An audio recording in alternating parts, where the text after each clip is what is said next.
నమస్తే welcome to our channel. YCP అధినేత YS Jaganmohan Reddy press meet పెట్టి కూటమి ప్రభుత్వం పైన విరుచుకుపడుతున్నారు. అదేవిధంగా పిన్నెల్లి రామకృష్ణారెడ్డి ఈవీఎం ధ్వంసం చేయలేదు, ఈవీఎం ట్యాంపరింగ్కి గురవుతుంటే ఆయన ఆపుతుంటే ఆయన పైన కేసు పెట్టారు. అదేవిధంగా కొండారెడ్డి పైన కూడా చిన్న నేత పైన పెద్ద కేసు పెట్టారంటూ ఆయన చేస్తున్నటువంటి కామెంట్స్ని ఏ విధంగా చూడాలి తెలుసుకునే ప్రయత్నం చేద్దాం. దీన్ని విశ్లేషించడానికి మనతో పాటుగా ఉన్నారు సీనియర్ జర్నలిస్ట్ దుర్గకుమార్ గారు. నమస్తే సార్. నమస్తే అమ్మా శ్రావణి, మన వీక్షకులు కూడా. పిన్నెల్లి రామకృష్ణారెడ్డి ఎన్నికలప్పుడు చూసాను సార్, ఆయన ఈవీఎం ధ్వంసం చేయడం. కానీ జగన్మోహన్ రెడ్డి గారు ఈరోజు ప్రెస్ మీట్ పెట్టి కొన్ని పాయింట్స్ మీద మాట్లాడుతూనే ఈ కేసు గురించి మాట్లాడారు. మరి ఈవీఎంలను ఆయన ధ్వంసం చేయలేదు, ఈవీఎం ట్యాంపరింగ్ అవుతుంటే ఆయన వెళ్ళి అడ్డుకున్నారు, అందుకని కూటమి ప్రభుత్వం అక్రమ కేసు పెట్టింది.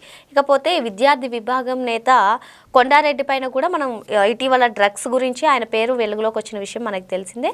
ఆయన గురించి కూడా మాట్లాడుతూ చిన్న నేత పైన పెద్ద కేసు అంటూ జగన్మోహన్ రెడ్డి గారు చేస్తున్నటువంటి కామెంట్స్ పైన మీ అభిప్రాయం ఏంటి? జగన్మోహన్ రెడ్డి గారు తన పార్టీలో ఉన్న నేరస్తుల్ని ఖండించే బదులు నేరస్తుల్ని వెనకేసుకొస్తున్నాడు. కానీ అది రాజకీయాల్లో ఎంతో కాలం మనలేడటువంటి వ్యక్తి. ఎవరు తప్పు చేసినా అది ఖండించాలి. తమ్ముడు తప్పు చేసినా కూడా ఖండించగలిగినప్పుడే రాజకీయాల్లో ఎవరైనా ముందుకు వెళ్ళగలుగుతారు, రాజకీయాల్లో కొనసాగలుగుతారు. అంతేగాని మన వ్యక్తులు చేసిన తప్పులనేమో కప్పిపుచ్చుకుని అవతల వ్యక్తులు తప్పులు చేయకపోయినా వాళ్ళు తప్పులు చేశారని గొబెల్స్ ప్రచారం చేసి ఇదే రాజకీయం అనుకుంటే అంతకన్నా పొరపాటు ఇంకోటి ఉండదు.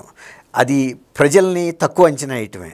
ప్రజలకి వివేకం ఉంది, వాళ్ళకి తెలుసు ఎవరు ఎలాంటి వాళ్ళు, వాళ్ళ వ్యక్తిత్వం ఏంటి, వాళ్ళ పరిపాలనా విధానం ఎట్లా ఉంటుంది, వాళ్ళ ఆశయాలు ఏంటి, వాళ్ళ సిద్ధాంతాలు ఏంటి, వాళ్ళల్లో ఉన్న అవినీతి ఏంటి, లేకపోతే నిజాయితీ ఏంటి, వీటిని వాళ్ళు గమనించగలుగుతారు. అది మనం ఎక్కడ చెప్పగలుగుతామంటే 2014 నుంచి 19 వరకు చంద్రబాబు నాయుడు గారు ముఖ్యమంత్రిగా చేశారు. 19 నుంచి 24 వరకు ముఖ్యమంత్రిగా జగన్మోహన్ రెడ్డి గారు చేశారు.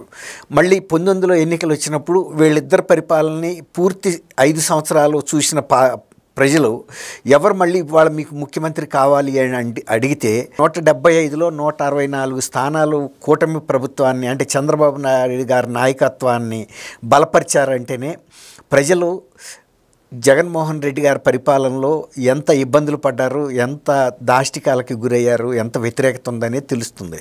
కాబట్టి ఇప్పుడైనా సరే జగన్మోహన్ రెడ్డి గారు కానీ ఆ స్థానంలో ఉన్న ఇంకెవరు కానీ ముందు ఆత్మ పరిశీలన చేసుకోవాలి. మన దగ్గర ఒక బొంత ఉంది, బొంత అంటే కప్పుకునేదని. ఆ బొంతకి బాగా చిల్లులు పడిపోయినాయి. సపోజ్ ఇక అతుకులు వేయటానికి కూడా వీలు లేని పరిస్థితి. అట్లాంటి పరిస్థితుల్లో ఆ బొంతని పారేసి ఇంకెక్కడన్నా ఇంకొక పాత బొంత తెచ్చుకున్నా పర్వాలేదు, కానీ ఆ బొంతకి అతుకులేయాలని చేసే ప్రయత్నం ఎంత అవివేకమైందో ఇవాళ జగన్మోహన్ రెడ్డి గారు కూడా తన పార్టీలో ఉన్నటువంటి నేరస్తుల్ని సమర్థించుకుంటూ కప్పిపుచ్చుకుంటూ వాళ్ళకి మంచి సర్టిఫికెట్లు ఆయన స్వయంగా రాసి ఇచ్చినంత మాత్రాన ప్రజలు వాటిని నమ్ముతారనేది ఒట్టి మాట. ఎంత చిన్న వ్యక్తి అయినా పెద్ద నేరం చేసినప్పుడు పెద్ద కేసే అవుతుంది. నేరాన్ని మనిషి వయసును బట్టి పెట్టరు, అతను చేసిన పనిని బట్టి సెక్షన్ ఉంటుంది. ఆ స్టూడెంట్గా ఉండాల్సిన కొండారెడ్డి వైజాగ్లో సింథటిక్ డ్రగ్స్ తెచ్చి బెంగళూరు నుంచి ఒక వ్యవస్థీకృతమైన వ్యాపారం చేస్తూ ఒక విద్యార్థి లోకాన్ని మత్తులోకి ముంచుతుంటే అతను ఈయనకి చిన్న వ్యక్తే కావచ్చు, కానీ అతను చేసింది సమాజానికి ఒక చీడ పురుగులాగా. ఆంధ్ర యూనివర్సిటీలో ఒక స్టూడెంట్గా ఉండి ఆంధ్ర యూనివర్సిటీలోనూ ఇతర విద్యా సంస్థల్లోనూ విద్యార్థుల్ని ఇలాంటి సింథటిక్ మత్తు పదార్థాలకి మాదక ద్రవ్యాలకి బానిస చేస్తుంటే కేసే పెట్టొద్దని ఆయన ఉద్దేశమే. ఆయన వైఎస్ఆర్సీపీ విద్యార్థి విభాగానికి నాయకుడిగా ఉన్నంత మాత్రాన ఆయన్ని ఇటువంటి అరాచకమైనటువంటి వ్యాపారాలు, అసాంఘికమైన వ్యాపారాలు, చట్ట వ్యతిరేకమైన వ్యాపారాలు చేస్తే అసలు ఏ సెక్షన్ కూడా పెట్టకుండా వదిలేస్తే ఆయన కోరుకుంటుంది అదేనా? ఆయన ఖండించాల్సింది పోయి అతను సస్పెండ్ చేయాల్సింది పోయి ఇంకా ఎవరన్నా కూడా మన పార్టీకి సంబంధించిన వ్యక్తులు ఇటువంటి పనులు చేస్తే నేను క్షమించనని వార్నింగ్ ఇవ్వాల్సింది పోయి సమర్థిస్తున్నాడు. ఇప్పుడు మొన్న నెల్లూరులో అరవ కామాక్షి అనే ఆమె కూడా ఇలాంటి వ్యాపారమే చేస్తుంది. గతంలో ఆమెకి వైఎస్ఆర్సీపీలో ఉన్నప్పుడు పెద్దలు మద్దతు ఉండబట్టి పోలీసులు ఎన్ని సస్పెక్ట్ షీట్లు ఓపెన్ చేసినా ఎన్ని కేసులు పెట్టినా వాటి మీద చర్య తీసుకోకపోవడంతో ఆమె పెట్టరేగిపోయి ఆఖరికి ఒక వామపక్ష నాయకుడిని పెంచలయ్య గారిని హత్య చేయించే వరకు కూడా వెళ్ళింది. ఇలాంటి వాటిని సమర్థిస్తా మాట్లాడటం అనేది జగన్మోహన్ రెడ్డి గారికి, ఆయన కూడా వయసులో నిజానికి మాట్లాడితే ముఖ్యమంత్రి స్థాయి హోదాని ఆయన అనుభవించిన ఆయనలో ఆ మానసిక పరిపక్వత కనపట్టలేదు. ఇంకా ఒక చిన్నపిల్లాడు మాట్లాడినట్టు మాట్లాడుతున్నాడు. తను ఒక పార్టీకి అధినేతగా ఉన్నాడు, 5 సంవత్సరాలు ముఖ్యమంత్రిగా కూడా ప్రజలు నిన్ను 151 స్థానాలు ఇచ్చి గెలిపించారు. కానీ ఆ పరిపక్వత నువ్వు చూపించాలి. తమ్ముడు తప్పు చేసినా కూడా ఖండించగలిగిన స్థాయి నీకు ఉన్నప్పుడే నైతికంగా ప్రజల ముందు నువ్వు తలెత్తుకు తిరగలుగుతావు. ఇప్పుడు ఆ కొండారెడ్డిని నువ్వు పార్టీలోంచి సస్పెండ్ చేసినందువల్ల వచ్చే నష్టం ఏం లేదు. ఓ రకంగా ఇటువంటి వ్యక్తుల్ని మేము సహించమనే వార్నింగ్ ఇవ్వాలి. ఇప్పుడు మొన్న కల్తీ మద్యం విషయంలో కూడా తెలుగుదేశంకి అక్కడ పోటీ చేసిన ఒక ఎమ్మెల్యే అభ్యర్థిని కూడా వీళ్ళు అరెస్ట్ కూడా చేయించారు తెలుగుదేశం. అట్లాగే తెలుగుదేశం సోషల్ మీడియాలో ఒక కార్యకర్త చేసిన ఒక పోస్టింగ్లో తప్పు జరిగితే కూడా నిర్మోహమాటంగా అరెస్ట్ చేశారు. అంతేగాని ఒక తప్పుని సమర్థించుకుంటూ వెళ్తే మనం ఇంకా 100 తప్పులు చేయాల్సి వస్తుంది. అట్లా పిన్నెల్లి రామకృష్ణారెడ్డి గారు అరెస్ట్ అప్పుడు ఆయన స్వయంగా 40 లక్షల రూపాయలు ఖర్చు పెట్టుకుని హెలికాప్టర్లో నెల్లూరు వెళ్ళి ఆ నెల్లూరు దగ్గర ఆయన్ని పరామర్శించి నెల్లూరు జైల్లో బయటకు వచ్చిన తర్వాత అవును ఆయన ఈవీఎంను పగలగొట్టిన మాట వాస్తవమే అని కూడా ఆయనే ఒప్పుకున్నాడు. మళ్ళీ ఇవాళ వచ్చేసి అక్కడ రిగ్గింగ్ జరుగుతుంటే పగలగొట్టాడని చెప్తున్నాడు. ఆపుతానికి ప్రయత్నిస్తే కేసు పెట్టారని. అంటే నీ ద్వంద్వ వైఖరిని ప్రజలు అక్కడ గుర్తించలేరా? అయినా ఆ రోజున అధికారంలో మీరున్నారు, తెలుగుదేశం ప్రతిపక్షంలో ఉంది, అంతా కూడా పోలీసులు మీ చెప్పు చేతల్లో ఉన్నారు. వాళ్ళు ఎక్కడ రిగ్గింగ్ చేయగలుగుతారు? వాళ్ళే రిగ్గింగ్ చేయగలిగితే మీ వాళ్ళు వెళ్ళి పోలింగ్ బూత్లోకి వెళ్ళి కూడా ఆ అమ్మాయిని నరికినా కూడా ఆమె అట్లాగే కూర్చుని తన డ్యూటీ తను చేసింది. తర్వాత ఒక ఆయన అడ్డుపుకోకపోతే కూడా ఇదే ఈ పిన్నెల్లి రామకృష్ణారెడ్డి తోసి వార్నింగ్ ఇచ్చాడు.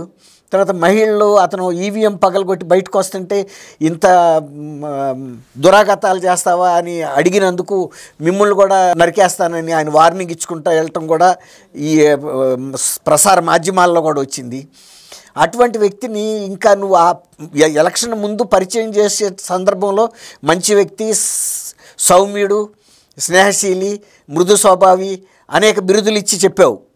అది నీ ఎన్నికల ప్రచారంలో చెప్తే ఓకే. కానీ ఇంత పబ్లిక్లో చూసిన తర్వాత కూడా ఇన్ని కేసుల్లో ఆయన ముద్దాయి అయి ఉండి నువ్వు ఇవాళ రామకృష్ణారెడ్డిని, పిన్నెల్లి రామకృష్ణారెడ్డి సోదరులు ఇద్దరిని నువ్వు మద్దతు ఇస్తున్నావు అంటే నీలో ఆత్మపరిశీలన చేసుకునే పరిస్థితి ఇప్పటికి కూడా రాలేదని అర్థమవుతుంది. ఇలా నువ్వు ఇదే నేరస్తుల్ని కనుక ఇట్లా సమర్థిస్తూ వెళ్తే వచ్చే ఎన్నికల నాటికి 11 సీట్లు కూడా ఎందుకు వేయాలని ప్రజలు ఆలోచించుకోరా?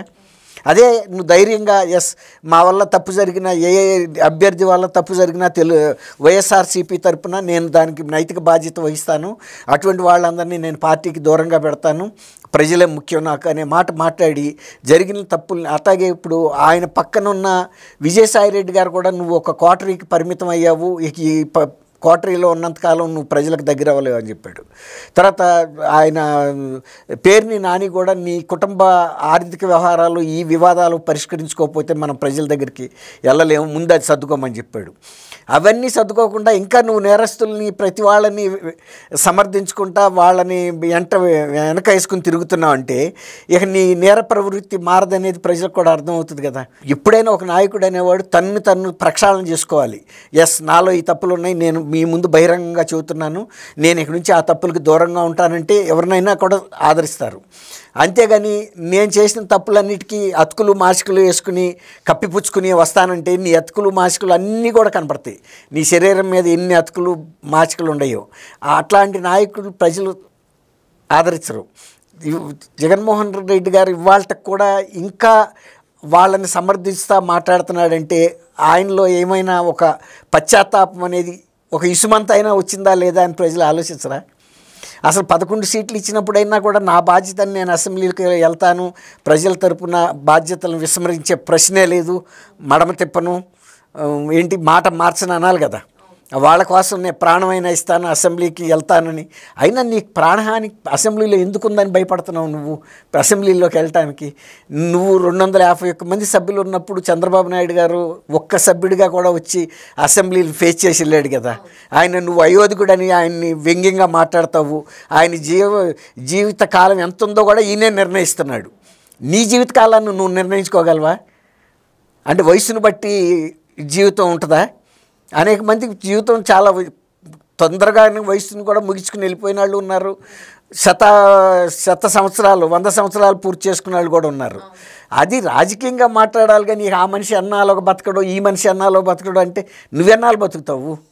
ఎవరెన్నాళ్ళు బతుకుతావు? ఎవరు చెబుతాడు? కదా. ఈ స్పీడ్ యుగంలో అనేక రకాల జబ్బులు వస్తున్నాయి. మొన్న కరోనా వచ్చింది, ఎంతంత చిన్న చిన్న వాళ్ళు కూడా తీసుకెళ్ళిపోయింది. అలాంటి అంటువ్యాధులు ఇంకొకటో ఏదైనా రాకుండా ఉంటాయా?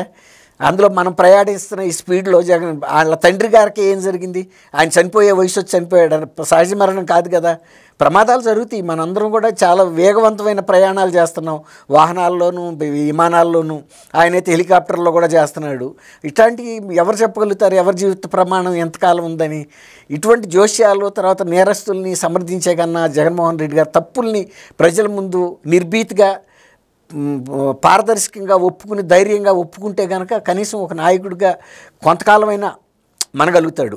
లేదు నేను నేరస్తుల్నే నేను సమర్థిస్తాను, నా తప్పుల్ని నేను ఒప్పుకోను, చేస్తూనే ఉంటానంటే ఇక నువ్వు నీ పరిస్థితి రోజు రోజుకి దిగజారుతుంది తప్ప ప్రజల దృష్టిలో నీ పట్ల గౌరవం కానీ అభిమానం కానీ ప్రేమ కానీ ఆదరణ కానీ పెరుగుతుందని అయితే మనం అనుకోలేదు. మరో అంశంతో మళ్ళీ కలుద్దాం. Thank you sir. Thank you Sravani, మన వీక్షకులకు కూడా.